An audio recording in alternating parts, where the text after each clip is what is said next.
Hi everybody, welcome to Flex and Reflect Sunday Sit Down. This is episode 13, I think. So today I've got 10 questions. I'm going to read the question and give 1 minute response for each one so we can get through all of them. All right, so first question. How do you incorporate cross-disciplinary approaches such as yoga or martial arts into traditional fitness training to enhance physical and mental well-being? All right. So look, I think finding a diverse range of like physical activity and sports and so forth that you love is super important. Me personally, I don't incorporate any of those into my life. I have contemplated doing some Tai Chi. It's just a timing thing for me. But in terms of how I work with people like that, I don't have the skills in whether it's like a martial arts or whether it's a sport discipline or something like that. But what I do is I look to make my athletes stronger and program them in a way that's going to make them stronger and better for their sport. So it doesn't really matter what it is that they do. What I love about those things is people that are drawn to like yoga, and martial arts have a very strong discipline, and they love the consistency, and I love that because it's very close to my own ethos and work ethic as well. Time is up. All right, in what ways do you foster a sense of community among your clients to motivate each other and share their journeys towards health and wellness? All right, where's my timer gone? All right, so I think community is really important. I mean, one of the key elements to what helps us live a long life is to be social and connecting with people, and that's what Facebook is supposed to be about, and social media about connecting people. The way that I do it is I have a small community of what I call my fitness family, and I provide opportunities for them to interact with each other because most of the time I'm working with people one-on-one or couples on one, and that kind of stuff. So like we just did last weekend, we went on the Friends experience. I took a couple of clients to that. They got to know each other better. They can get to know me on a different level outside of the normal training, and just really provide them with a wow experience as well. And I think that's really cool. And the other ways is just through sessions like this. I'll just go over a second. Through sessions like this, connecting through my podcast, through my Facebook community and so forth, and they kind of interact with each other, share their stories and so forth as well, which is really good. All right, next question. How do you integrate sustainable practices into your fitness and nutrition guidance, promoting environmental consciousness alongside personal health? All right, interesting question. Look, I'm probably not a leader in this space in terms of sustainability. It's something that my young daughter, my oldest daughter, have been very conscious of in terms of the planet and just the products that we buy for not so much organic, because whether it's organic or otherwise, you can have an argument around the benefits and so forth, but certainly in the containers and packaging and so forth that we use, absolutely. But I think really this comes down to your own personal, what you want to put into it in terms of how you interpret, how you want to live, and the values and beliefs that you have. For instance, I tend to promote with my clients low fat types of products, and there are some people say, well, they're more processed, and I'd prefer to have as closer to nature as possible, so least processed. And I say, well, that's fine. Same with organic. I'd say if you want to have a full organic type of eating, then that you can do that. I'm going to support you with that. So it's really about finding that space. In terms of other aspects, I mean, look, really, I'm probably not a leader in that space. I just like people to live well and to follow what their own beliefs and so forth in that space. So like, for instance, I don't have solar on my home. I don't think the investment is worthwhile. It's almost got like a zero payoff, or it takes 10 years to pay off, and then you've got to replace all the panels. And from what I understand, they can't recycle the silicon. So where does that go? What happens to all those panels? What do they do with them? I don't know. We've just got a lot a lot more in this space to be done. All right, next question. Considering the diverse... There's nobody calling right. Thank you. Considering the diverse needs of your clients, how do you customize the use of fitness apps and wearable technology to enhance their personal training experience? All right, so I've got an Apple Watch here. I mean, they're pretty readily available now, and they're always adding new features. I do encourage people, if they've got them, to use them. There's a lot on our phone, but not everybody's carrying their phone and so forth. So it's kind of a personal thing. So like, for instance, there will be periods of times where I wear my watch while I'm sleeping to just get a bit of an idea of, what's happening, how much deep sleep am I getting, et cetera, et cetera. The main thing that I use it for really is just a sense of how much am I moving each day, and I aim for around 10,000. And so I encourage people to understand what it is that they're doing, how much movement, because most of the clients that I see it generally come from a more sedentary background. So it's like, let's get a baseline, wear your device, and let's get a baseline for how much you are moving each day, and let's progress it from there. In terms of things like sleep, if people are having difficulty with their sleep, I'll get them to say wear it for a week, and let's get some data on that as well, so that we can just progress that. So not everybody has the devices, but more and more people do. So I say, well, let's just get out the basic information from now. And I do the fitness assessments with people once a month, where I do blood pressure and some other indicators as well. So that's how I use it. I don't use like the heart zone sort of monitoring because most of my clients, they're not athletes. We don't really need to worry about that. But your watch, if you're wearing it, it will give you a baseline of, so what's your average resting heart rate and that kind of stuff. So we do use that. All right. Can you share...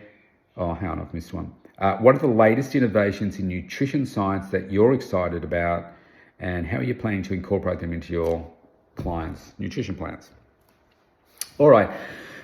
So, look, I'm a little bit skeptical of a lot of stuff. There is so much new research, and I subscribe to the free subscriptions. I just get some data each day. And there is always a new study about something. So I read one last week that I thought, okay, I see what you're trying to do with the headline, but the devil is in the detail with this stuff. They say the latest research says this, but when you dig into it, you can find that, well, okay, they've used a pretty small sample here. Like they've used the one I saw where they were making these claims, which I thought, oh, really? That doesn't seem right to me, and based on what I've been taught by science. And I think the sample size was 352 people. It only considered one aspect of, what's required in terms of your overall health and well-being. I can't remember what this was talking about. It might have been it wasn't the time. It was to do with the frequency that you ate and whether it had an impact on your metabolism. And they were saying that this study showed that it didn't matter how many times you ate, it didn't impact your metabolism. So I disagreed with that based on what I know. And when I dug into it a little bit, it's like, well, okay, I think you can be misled by some of this data. My minute is up, but I'll just finish this. So for me, you can't get around the fundamentals. Our body hasn't really changed. And look, the overwhelming science that comes back consistently is if you live a healthy lifestyle, you continue to keep your mind active, you continue to do your strength training, you continue to do a little bit of cardio work, and you're eating well-balanced meals throughout the day, getting enough protein and stuff. That is the cure for so many different illnesses that we've got. I think the problem is that people are looking for, what's that latest thing? What's that thing that's going to give me that, that edge? Whereas most people, it comes back to the fundamentals, right? You've just got to get those principles for a healthy lifestyle right. All right, next one. All right, can you share your approach to building mental resilience in clients, particularly in overcoming personal barriers to achieve their fitness goals? All right, so again, what I do as a coach is I try to understand where somebody is at right now, trying to meet them where they're at. And it's like, where they're here, where do they want to get to? Do they want to get to here, or do they want to get to here? It's like, okay, so then I can identify what's the gap. And then I understand, so what are they doing in their daily life right now?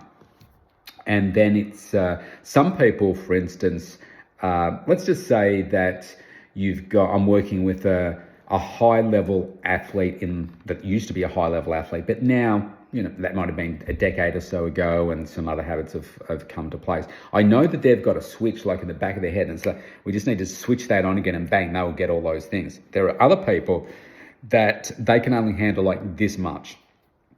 So I focus on, okay, how much of a change to meeting the gap can the person handle right now?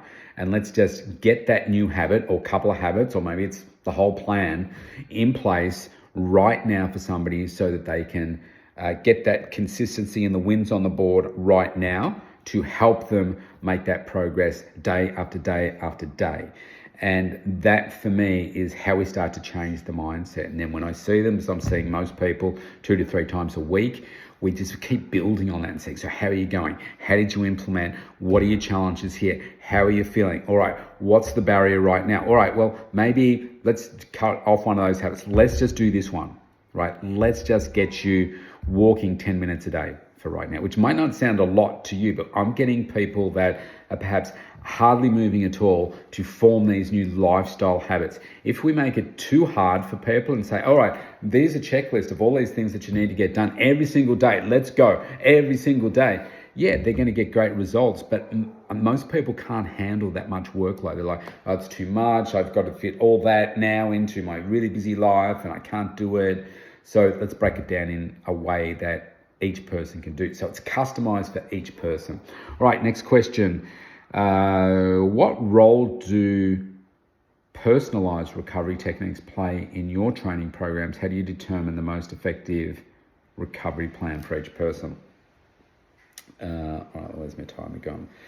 Again, based on what I just said before, I'm getting to understand what is somebody's lifestyle like? Where are they at right now? What are they doing? Do they have a really physical job that they're coming home exhausted and now we're adding in some strength training and so forth into their life? What is it that they need?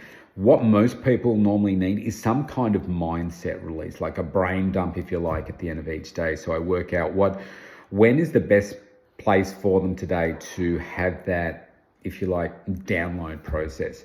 What I love to do for everybody is say, let's start your day really strongly. And if you can get out and do some cardio, do your strength training first thing in the morning and start to set yourself up for success right from the beginning, that's where you're going to get the biggest wins. If you have a really stressful job or you're going home into an intense household where there's a lot of activity and noise and whatever and challenges that exist at home, then you go for a 5-10 minute walk before you walk in the front door. Do something like that to decompress. It is very individualized for each person. All right, next one. How do you assist clients in integrating fitness and healthy eating into their busy lifestyles, ensuring they can maintain their routines with minimal disruption? All right, so I kind of already answered that one a little bit, but let's just touch into it. Again, it is about how do you set yourself up for a healthy lifestyle for the rest of your life. So most people aren't living particularly awesome habits and lifestyles right now. So we've got to find how can we get that done. Now, most people do see things as being overwhelming, too challenging, too much to do. I'm already busy, so how do I fit this in as well? So we find out, well, it's like eating the elephant, right? Maybe let's make it the vegan elephant. You need to do it a bite at a time. And so what can you handle right now? I mean, I've been conditioning myself and can still condition myself to put in these new habits every day. So I'm looking to get better at speed reading at the moment. I read at about an average pace. I want to improve that. So I need to practice it every day. So I take like 15 minutes a day and I just read and I'm practicing my speed reading techniques. And then once a week I'll test and see, all right, am I improving or is it still staying the same? So that's how I approach it. All right, last question. Last question. Okay. What processes do you follow? This is a weird question. To gather feedback about your clients, about their training experience. Well, I ask. I look at their results. Because I'm seeing them so regularly. Oh, I forgot to set the timer. I'm having constant conversations. I get a sense of, I know if somebody's really enjoying their workout or not. Yeah, sure. I mean, there are exercises that people don't like because they're hard.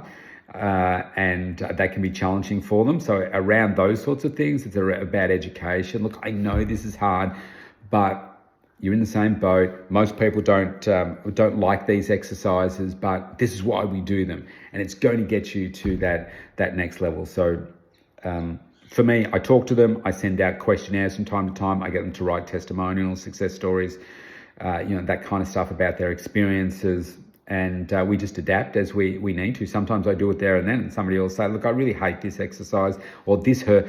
If they hate it, it really just depends if I know that they really need to do it. But there are some, if they absolutely hate it for a particular reason, or it's hurting or whatever, then we change it. We find something else. So it's kind of this constant conversation, but me as a coach being aware also of what's good for somebody, what do they need to kind of push through. It's like a burn. I can work with some clients. They don't like to feel that burn, but we need to get to that point where we feel that muscle burn so that we can get the changes that they want. And so some people, they need coaching through the pain. All right, that is me out for today. And thanks for all your questions again. And I'll see you next Sunday. Have a great day.